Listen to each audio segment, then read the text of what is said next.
Hello everyone, I am advocate Rabia Amjad और जैसे कि आप जानते हैं हम आपको अपडेट देते रहे हैं 2000 केस में। इसमें आखिरी पेशरफ जो ये रही थी, जो कि एक बहुत बड़ा कोर्ट का फैसला आया था सिंध हाई कोर्ट की तरफ से कि ज़ोहरा ने अपनी 2000 खुद अपनी मर्ज़ी से कहा था कि मैं अपने फादर के साथ जाना चाहती हूँ, अपने माँ बाप के घर जाना चाहती हूँ। और ज़हीर और उसका ज़हीर का जो गैंग है वो देखता रह गया। कोर्ट में आके ज़हीर मुँह देखता रह गया। वो अपने से शेरवानी पहन के आया था और सर पे कूला वगैरह भी पहन के आया था, अपने से दूल्हा बन के आया था कि मैं दुल्हन शायद लेके जाऊँ, लेकिन दुल्हन ने उसके साथ जाने से इनकार कर दिया और उसने अपने माँ बाप के साथ जाने के लिए हामी भर दी। 2000 के इस इनिशिएटिव के बाद उसकी अपनी मर्जी से उसने जब ये बयान दिया कोर्ट में तो उसके बाप के साथ उसके घर भेज दिया। फादर का क्या बयान था वो आपको सुनाते हैं, जो कि उन्होंने बहुत खुशी का भी इजहार किया। बहुत अच्छा लग रहा था, ऐसे लग रहा था जैसे 9 मंथ्स पीछे चले जाएं तो एक हमारी जो नॉर्मल रूटीन की जिंदगी होती थी वो वापस आ गई।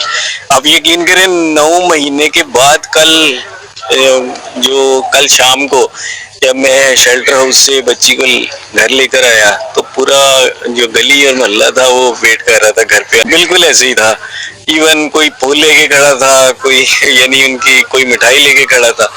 तो उसके बाद मैं उसके आधे पौने घंटे के बाद जब मैं बैठा तो मुझे जो थकावट महसूस हुई, मुझे पता चला कि मैं 9 महीने की जो अंतक मेहनत की थी उसके आसार मुझे नजर आए। और फिर कल रात यानी मैं वहाँ बैठे बैठे सो गया और फजर के टाइम जब मैं उठा तो मैं ऐसा फ्रेश था जैसे मुझे दोबारा नई जिंदगी मिली है। ये वो यानी एक ख्वाब लग रहा था कि कहीं मैं ख्वाब तो नहीं देख रहा। तो अल्लाह का शुक्र है, जितना अल्लाह का शुक्र अदा करूं वो कम है। लोगों की दुआएं, उन्होंने बहुत सारी लोगों ने दुआएं की, मैं उन सब का शुक्रिया एक दफ़ा फिर अदा करता हूं। और आप लोग यकीन करें, आप लोग मेरा बाजू बने इस काज के अंदर। बहुत खुश थी जी वो। और मेरी जो सबसे छोटी बेटी शरारती है वो आज उससे चिमटी ऐसे चिमटी हुई है जैसे मुझे एक यानी कोई खोया हुआ खजाना मिला, तो वो उससे अलग ही नहीं हो रही थी।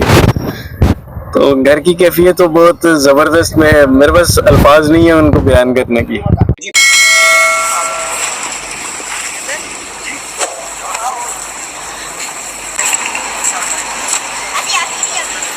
और ये वो खुशगवार खुशकिस्मत दिन था जब माँ बाप को बच्ची की अपनी कस्टडी मिल गई और चाइल्ड प्रोटेक्शन सेंटर से वो उसको लेके जा रहे थे अपने घर पे। 2000 अपने घर में जा रही थी, वालिद के पास, अपने माँ बाप के पास, अपनी बहनों के पास, अपनी मर्जी से। वो दिलकश मनाज़िर है जिसको देखने के लिए पूरी पाकिस्तानी कौम इंतज़ार कर रही थी। सबके चेहरों पे खुशी थी क्योंकि बच्ची आखिर अपने माँ बाप के पास गई और बच्ची ने इस चीज़ का खुद जज साहब के सामने बयान दिया और उसके बाद उसकी कस्टडी उसके फादर को दी गई। उनके घर में बिल्कुल जश्न का समा था। माँ भी बहुत खुश। जब भी बच्चा माँ बाप से दूर हो तो जाहिर सी बात है माँ बाप बहुत ज्यादा परेशान हो जाते हैं। बच्ची किसके हाथों में थी, कैसी थी, किस तरह से रह रही थी। अब उनकी परेशानी दूर हुई और वो सुकून से अपनी नींद ले सके। ये कहना है मेहंदी से काज़मी साहब का। मुझे कोई तकरीबन 9 महीने के बाद मुझे ऐसे लगा कि आज मैं सुकून की नींद से सोया हूँ। आइए उनका सुनवाते हैं आपको एक्सक्लूसिव सा इंटरव्यू जिसमें वो ये सारी बातें आपसे शेयर कर रही हैं।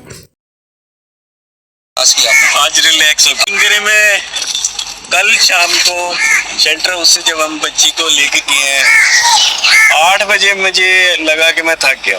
फर्स्ट डे मुझे थकावट फील और उसके बाद मैं उसी वक्त मेरे ख्याल 8:30 बजे तक मैं सो गया था। फिर मैं सुबह फजर के टाइम उठा हूँ और सोता रहा उतनी देर सुकून की नींद। सर मैं बता नहीं सकता, एक जश्न का समा था। पूरा मोहल्ला हमारे घर में बैठा हुआ था और 11-12 बजे मुझे ऐसे लगा कि मैं 9 महीने बाद जिंदा हुआ हूँ। अब मैं इससे बढ़कर क्या बताऊँ। बिल्कुल वही मौला, इवन जो सबसे छोटी है क्योंकि ऑलमोस्ट 9 महीने ये बच्ची के बगैर रही है तो वो आज उससे उतर ही नहीं गई उसकी गोद से। सुबह बिल्कुल 6 बजे सुबह तकरीबन हम सारे उठ के हुए थे। अच्छा 6-6:15 बजे तक। तो वो बच्ची, उस छोटी बच्ची 2000 के पास से हट ही नहीं रही। हाँ जी, रोज खेलती। अच्छा, नाम भी रखना है ज़ारा में। अच्छा, अभी तो उसको बिस्किट वगैरह खिलाते हैं और जी बॉइल्ड चिकन हो गया और जेली हो गई, सिरिलैक हो गया। पर कहती मुझे पैनाडोल की गोली ना मिले, मुझे मेरी बेटी ज़ारा मिल जाए। तो मैं भी वही बात कर रही थी। तो आप सोच रहे खुद ही, एक आपकी कोई भी औलाद हो, आपके आंखों के सामने ना हो, तकलीफ में हो, कहीं परेशानी में हो, तो आप क्या खाना खा सकते हैं, सो सकते हैं? नहीं सो सकते ना। तो यही हाल हमारा था। हम बस ये कहते थे कि हमारी बच्ची खैरियत से जिंदा सलामत हमें मिल जाए, जो कि अल्लाह ताला ने हमारा सुनी है। और जैसा आपने हमारी बच्ची की बात को आगे रखा है और हमें दी उसकी कस्टडी, तो मैं उनका बहुत शुक्रिया अदा करती हूँ। हूँ कि मैं यकीन करें मैं अभी वहाँ पे बैठी हुई कैंटीन में ये सोच रही थी कि मैं एक उनके लिए और एक जुबान भाई के लिए मैं अपनी आखिरी सांस तक दुआ करती रहूँगी कि अल्लाह ताला ऐसे ही जज और ऐसे ही वकील जो है ना हमारे मुल्क में बहुत ज़्यादा होने चाहिए। होता है ना कि बच्चे को कैसे अगवा किया है ना, और बच्चे सब एक मासूम होते हैं, तो कभी ऐसा हो जाए ना आप पीछे मत हटें, क्योंकि आपके जिगर का टुकड़ा है ना, तो आप पहले पता करें कि हुआ क्या है बच्चे के साथ, बच्चा अगवा किया गया कहाँ, क्या हुआ क्या नहीं हुआ। जैसे हम लेके चले, हमें तो पता भी नहीं था हमारी बच्ची कहाँ है, जिंदा है क्या नहीं, तो आप बच्चों का पीछा नहीं छोड़े। और यकीन करें मैं सहरी के टाइम पे जब दुआ कर रही थी तो मैं कहती आज मेरी बेटी की कस्टडी हमें मिल जाए, और मेरी बेटी के सदक़े में वो जो बच्चियां जहाँ कैद हैं या अगवा हुई हैं या जो मुश्किल में या जिनके साथ, वो बच्चियां भी आज़ाद हों और बच्चियां को भी माँ बाप ले जाएं या उनका कोई अच्छा बेहतरीन जगह मिले उनको। मैं ये कहती हूँ कि बस अल्लाह ताला सब बच्चियों को महफूज रखे। पहला दिन ही था ना, और जब हमें पता चला निकाहनामा ऐसा आया तो हमें बता दिया गया था कि अब आप तैयार हो जाइए, आपके अपने ऊपर इल्ज़ाम आएगा, उसके बाप पे आएगा, आप पे आएगा, आपके घर वालों पे आएगा। और वही हुआ, उन्होंने तो मेरे अम्मी मेरी बहनें कोई भी नहीं छोड़ा। लेकिन मैं आपको एक मज़े की बात बताऊं कि जैसे जैसे वो इल्ज़ाम लगाते थे ना, हम उतने ही पावरफुल होते थे, क्योंकि हमें तो पता है लगाते रहे जितने लगाने। बच्ची वालिदैन के पास उसकी जो पढ़ाई में खलल आ गया था वो अब खत्म हो जाएगा, पढ़ाई दोबारा रिज्यूम करेगी। उसकी जो ज़हनी नशो-नुमा में एक खलल आ गया था, जो अपनी बहनों से और वालिदैन से दूर हो गई थी, वो मसला खत्म हो गया है। माफ कीजिएगा, तो वो मामला तो रूटीन पे चला गया है। तो कम से कम उस बच्ची की जिंदगी उस तरह से फ्रीजर में नहीं रख दी आप, जैसे आपने फिलहाल ट्रायल को फ्रीजर में रख दिया, बहुत सारे ऑब्जेक्शन रेज कर। तो अपने तो अक्यूज के ऊपर है, वो चाहता है कि ये ट्रायल 10 साल में खत्म हो, ये उसकी मर्जी है। वो चाहता है 1 साल में खत्म हो जाए, ये भी उसकी मर्जी है। हम तो परसू करेंगे, हम तो नहीं ट्रायल डिले करना चाह रहे, उनकी तरफ से कोशिश लग रही है। बाकी जो दूसरे केसेस हैं उनको भी अकॉर्डिंगली परसू किया जाएगा।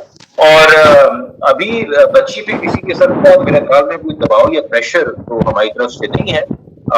उससे बैठेंगे, उसको सारे मामला बताएंगे, अहवाल बताएंगे, उससे भी जानेंगे। बुनियादी तौर पर तो ये जानना चाहेंगे कि उसने अपनी जिंदगी के बारे में आगे क्या सोचा है, खासतौर पर पढ़ाई के बारे में और बाकी चीजों में, क्योंकि जितना वो दोबारा से एक नॉर्मल 14 साल की तरह की बच्ची की तरह जिंदगी गुजारे, मेरे ख्याल में किसी भी वालिदैन की वो ख्वाहिश होगी। बाकी कानूनी पेचीदगियां और बातें, इनके लिए अभी वक्त है, वो अकॉर्डिंगली उस वक्त मैटर टेकअप होगा। बताइए, आपको पता है बड़ी वजह मीडिया पे मेरा रेगुलरली ना आने की ये भी है कि फिर आप सवाल करते हैं और आप सवालों में एक्सपेक्ट करते हैं कि हम आपको अपनी स्ट्रेटेजी बताएंगे।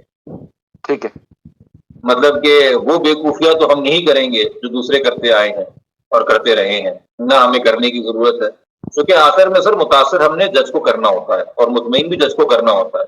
ना आपको करना है, ना शेर साहब को करना है, ना मुझे करना है, ना ऑडियंस को करना है। ठीक है, ये कह सकते हैं बतौर वकील कि जो भी क्लाइंट का बेस्ट लीगल इंटरेस्ट है उसको सेफ गार्ड करने के लिए बेस्ट मेजर्स अडॉप्ट होंगे। और वक्त के साथ साथ वक्त ही दरकार है, और तो कुछ नहीं है ना, बस इसमें भी वक्त ही दरकार था। 7 महीने थे, मगर आखिर में अल्हम्दुलिल्लाह जो कानून कहता है और जो होना था वो हुआ है इंसाफ। आगे भी जो चीजें हैं जो लाहौर में मलिशियसली फाइल की हुई है या बाकी कहीं पे फाइल की हुई है, उनको भी अकॉर्डिंगली टेकअप किया जाएगा। बट अभी से हम जो है वो ढोल बजाना शुरू कर दें कि देखो क्या होने वाला है, तो ये कहते हैं इन चीजों का तो कोई मुकाबला नहीं है। संजीदा केस है। मैं फिलहाल इस दौड़ के अंदर नहीं हूँ कि उनको ज्यादा देखा जा रहा है या हमको ज्यादा देखा जा रहा है। मैं इस दौड़ के अंदर हूँ कि जिसने मुझे जिम्मेदारी सौंपी है अमानत के तौर पे अपना लीगल मसला मेहदी काज़मी साहब और उनकी बेगम साहिबा काज़मी साहिबा, उसको हम उस अमानत में खयानत ना करें। जी बिल्कुल, आज एडीजे साहब के अगेंस्ट एक उन्हें चेंज करने की रिक्वेस्ट उन्होंने लगाई हुई थी। दोनों तरफ के दलाइल कंक्लूड हो गए हैं और फैसला परसों सुनाया जाएगा।